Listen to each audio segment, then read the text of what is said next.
প্রত্যেককেই স্বাগত জানাই। আজকে থাকছে নতুন টিপস। বুগেনভেলিয়া অর্থাৎ বাগানবিলাস গাছের ডাল থেকে কিভাবে চারা করতে হয় এ বিষয়ে বিস্তারিত। অনেকেই জানতে চাচ্ছেন ডাল থেকে কিভাবে আমরা চারা করব। তাদের জন্য আজকের এই ভিডিওটি খুবই স্পেশাল। আজকের এই টিপসগুলো ফলো করলে একবারেই সফল হবেন। চারা করতে কোনো রকম অসুবিধা হবে না, নিজে হাতেই চারা করতে পারবেন সুন্দর সুন্দর। সবার প্রথমে ডাল নিতে হবে আপনাদেরকে চারা করার জন্য। আপনাদের যদি গাছ না থাকে, ডাল সংগ্রহ করে নিয়ে এসেও আজকের এই টিপস ফলো করে চারা করতে পারেন। ডাল বসানোর জন্য আমি একটি কন্টেইনার নিয়েছি। দেখুন, নিচের ফুটোগুলো বড় আছে বলে আমি একটি নিচে কাপড় দিয়ে বালি ভরিয়ে নেব। তো নর্মাল বালি নিয়েছি, যে কোনো বালি ব্যবহার করতে পারেন ডাল থেকে চারা করার জন্য। বালিটিকে প্রথমে ভিজিয়ে নিচ্ছি যাতে পুরো বালিটি সহজেই ভিজে যায়, এর জন্য জল দিয়ে দিলাম।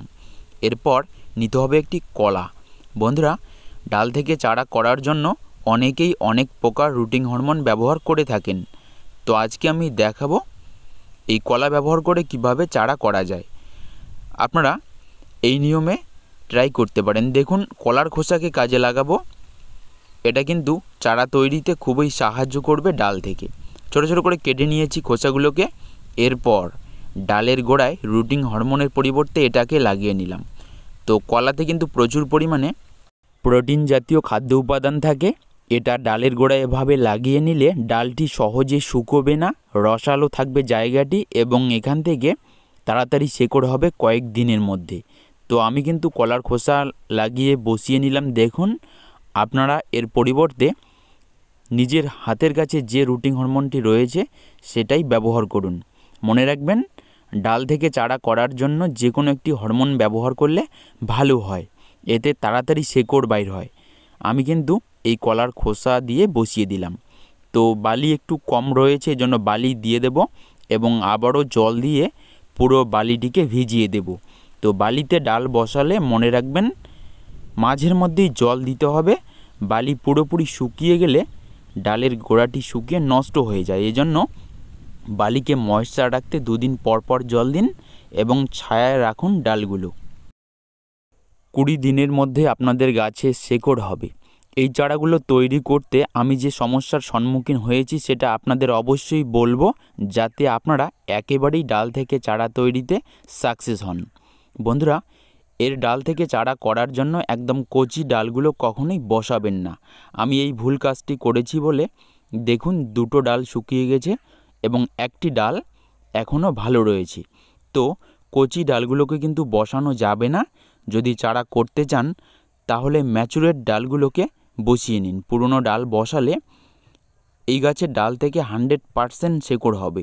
তো দেখুন, এখানে 3টি ডালের মধ্যে 2টো ডাল একবারই নতুন ছিল। তো এই জন্য এখান থেকে কোনো প্রকার শেকড় হয়নি।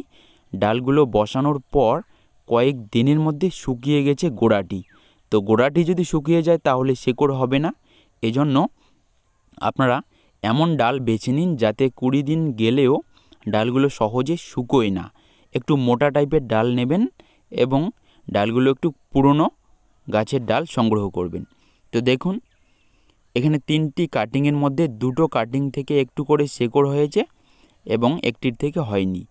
তো এর থেকে বোঝা গেল যে ডাল থেকে চারা অবশ্যই এই নিয়মে করা যাবে, কিন্তু আমাদেরকে যে ডালগুলো নিতে হবে সেগুলো যেন ম্যাচুরেট হয়। একদম কচি ডাল নিলে এরকম শুকিয়ে গিয়ে চারা হবে না ডাল থেকে। তো এটাই কিন্তু গুরুত্বপূর্ণ একটি টিপস। আমি প্রথমবার চারা তৈরি করে আমার যে অভিজ্ঞতা হয়েছে সেটা অবশ্যই শেয়ার করলাম। দেখুন, 3টির মধ্যে একটি ডাল সতেজ রয়েছে, এটাতেই শেকড় হয়েছে। তো এই জন্য আপনারা যারা চারা করতে চাচ্ছেন একবারেই যাতে সফল হন, এজন্য যে কাটিংগুলো বসাবেন সেগুলো একটু ম্যাচুরেট ডাল নেবেন, তাহলে আর কোনো কথা হবে না। এই নিয়মেই আপনারা শীতের সিজনে বুগেনভেলিয়া অর্থাৎ বাগানবিলাস গাছের ডাল থেকে চারা করতে পারবেন।